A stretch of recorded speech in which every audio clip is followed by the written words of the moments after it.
हम सबको भाई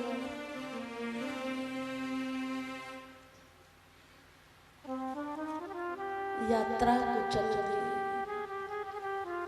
और इधर मेरे गोविंद दिन रात मार खा रहे हैं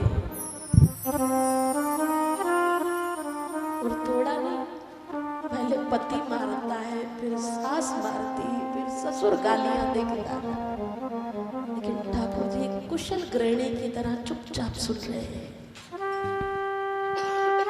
प्रेमियों ने जो बनाया बन गए, अरे प्रेमियों ने जो बनाया बन गए, प्रेम के बंधन में मोहन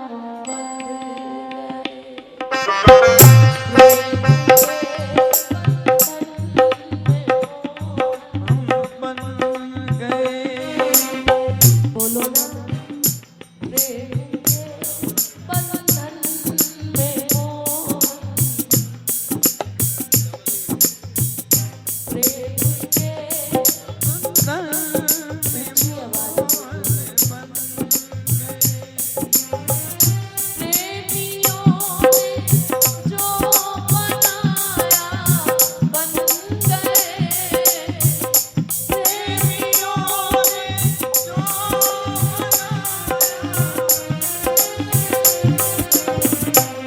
प्रेम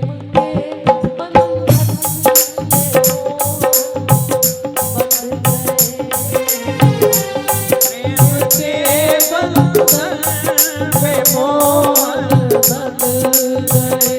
जिसकी यारी से हम दूर भागते हैं, वास्तविकता में यारी तो वो निभाना जानता है। भीष्म पितामह ने प्रण ले लिया। दुर्योधन ने जब बहुत उकसाया कि भीष्म पितामह तुम कहने के लिए हमारे साथ हो, लेकिन तुम हमारे साथ होते हुए भी आज तक तुमने पांडवों का बाल भी बांका नहीं किया। इसका मतलब तुम सिर्फ तन से हमारे साथ हो, मन से तुम पांडवों के साथ ही हो। तो जब खूब उकसाया तो भीष्म पितामह कहने लगे, दुर्योधन ऐसे मत कहे, मैं प्रतिज्ञा लेता हूँ आज कि कल सुबह के युद्ध में मैं पांचों पांडव में से एक पांडव का वध जरूर करूंगा। उन पांचों पांडव में से एक पांडव कल मारा जाएगा, ये मेरी प्रतिज्ञा है। लेकिन हाँ, एक काम करना, तुझे डर ये है ना कि तू युद्ध हार जाएगा, तू चिंता मत कर। सुबह के समय 3 से लेकर 4 बजे के बीच ब्रह्म मुहूर्त में मैं जब अपनी समाधि में बैठता हूँ, तुम अपनी पत्नी को 16 श्रृंगार करके भेजना, मैं उसे सौभाग्यवती भव का आशीर्वाद दूंगा, फिर तेरा कोई बाल बांका नहीं कर सकता। पर ये बात सिर्फ तेरे और मेरे बीच रहनी चाहिए, कहीं बाहर ना जाए। लेकिन जहां पांडवों की बात आ गई तो मेरा गोविंद कहाँ नहीं है। प्रतिज्ञा सुन ली, पांचों पांडव आराम से सो रहे हैं, द्रौपदी सो रही है। वहां तक बहुत बात पहुंचाई, लेकिन वो फिर भी आराम से सो रहे हैं। लेकिन ठाकुर जी उस रात सोए नहीं, इधर से उधर, उधर से इधर दौड़ रहे हैं, भाग रहे हैं। चैन नहीं पड़ा। हम तो बड़ी आसानी से कह देते ना, मेरा काम करने वाला गोविंद है।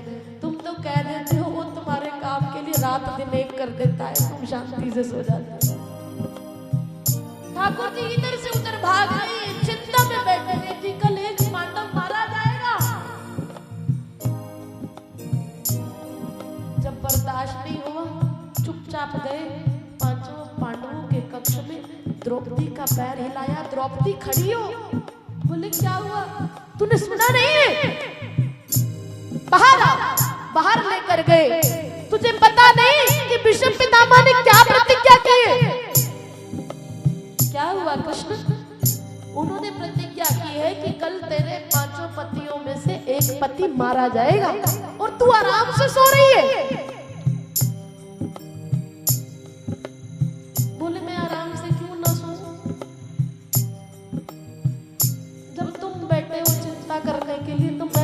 किस बात की करो, तुम हो ना हमारे सर पे, जिसके सर ऊपर तू स्वामी वो डर कैसा भावे।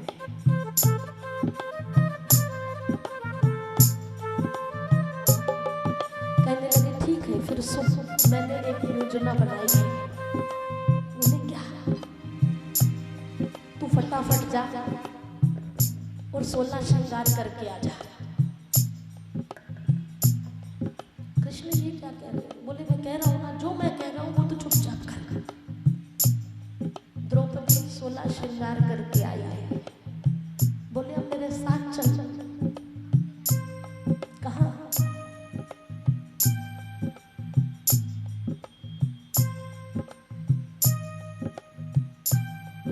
तूने मेरे साथ चलना है। घूंघट काट के भीष्म पितामह इस समय अपने कक्ष में समाधि में बैठे। तूने वहां जाते ही कुछ बोलना नहीं है, चुपचाप जाकर उनके चरणों में अपना मस्तक रख देना, और जब तक वो तुझे सौभाग्यवती भव का आशीर्वाद ना दे तब तक तूने अपना सिर उठाना नहीं है। बोले ठीक है। द्रौपदी आई है 16 श्रृंगार करके। कहने लगे एक ओढ़नी मेरे लिए भी लेते आना। अब द्रौपदी आगे आगे चल रही है, पीछे पीछे ठाकुर जी चल रहे हैं। अब अचानक ना रात के सन्नाटे में उनकी जूतियों की आवाज आने लगी। द्रौपदी ये क्या है? इसे तो भीष्म पितामह की समाधि टूट सकती है, उन्हें पता चल जाएगा। बोले तो क्या करूं? ठाकुर जी ने खुद अपने हाथों से द्रौपदी के पांव से जूतियां निकाल ली। बोले मुझे मैं संभालूंगा। और भीष्म पितामह के कक्ष के बाहर जाकर कहने लगे अब तू अंदर जा, मैं बाहर खड़ा हूं तेरा इंतजार कर रहा हूं, जैसा समझाया है वैसा ही करना।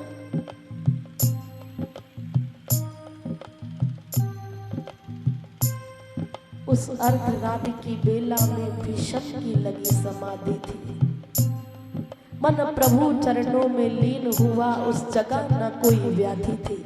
द्रौपदी ने जाकर सिर रखा चरणों में भीष्म पितामह के, सिर रख दिया। भीष्म पितामह ने आशीर्वाद दिया। समझ गए कि पायल की आवाज आई है, हो ना हो ये दुर्योधन की पत्नी ही है। बाबा ने आशीर्वाद दिया पुत्रवती भव। द्रौपदी ने सर नहीं उठाया। बाबा ने आशीर्वाद दिया आयुष्मान भव। द्रौपदी ने सर नहीं उठाया। जैसे ही बाबा ने आशीर्वाद दिया सौभाग्यवती भव, द्रौपदी एकदम उठ गई, बोलने लगी बाबा ये क्या है? कल तुम कुछ और कह रहे थे, आज कुछ और कह रहे हो। बाबा की एकदम समाधि टूटी। आशीर्वाद मुख से निकला सौभाग्यवती भव हो बेटी, तेरे हाथ की मेहंदी का ना रंग कभी छूटे बेटी। आशीर्वाद मैं देता हूँ, सिंदूर से मांग ना खाली हो, वर देता हूँ तू जा बेटी, वीर कुमारों वाली हो। इतना सुनकर द्रौपदी बोली बाबा ये क्या बतलाते हो? कल और आज कुछ और कहा, तुम सत्यवादी कहलाते हो। मेरे 5 पतियों में से यदि एक भी मारा जाएगा तो आशीर्वाद तेरा बाबा क्या झूठा नहीं कहलाएगा?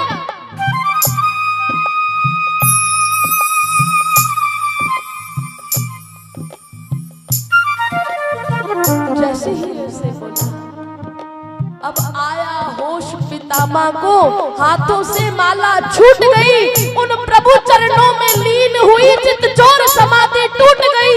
बोले बेटी तेरे प्रश्नों का उत्तर मैं पीछे दे पाऊंगा, तेरे सुहाग का निर्णय भी मैं पीछे ही कर पाऊंगा।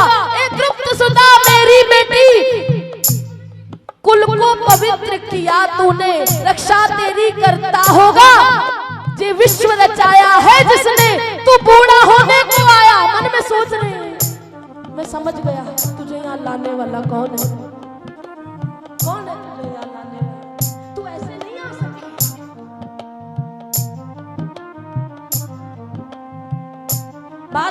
आता खड़ी रही। पहले मुझे ये बता कि तुझे यहाँ लाने वाला कहाँ छुपा है। वो बूढ़ा होने को आया पर अब भी नहीं गई चोरी, नित नई रणनीतियां रचता है, तुझसे चोरी मुझसे चोरी। एक बात खटकती है मन में, हैरान है जिसने कर डाला, पतला बेटी वो कहाँ छुपा, इस जगह तुझे लाने वाला। बाहर जाकर देखा तो जोड़ी का दृश्य निराला था, दासी का घूंघट ओढ़े वो खड़ा बांसुरी वाला था।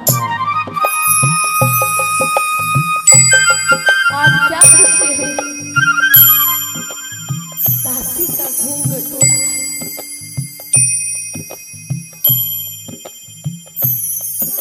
आकर चरणों से लिपट गए, छलिया छलने को आया है, अपनों की अपने भक्तों की रक्षा करने को दासी का रूप बनाया है।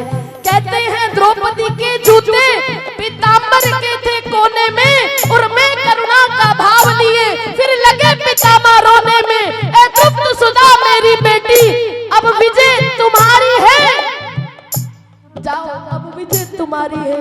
पतियों का बाल न बाका हो, जब रक्षक कृष्ण मुरारी है।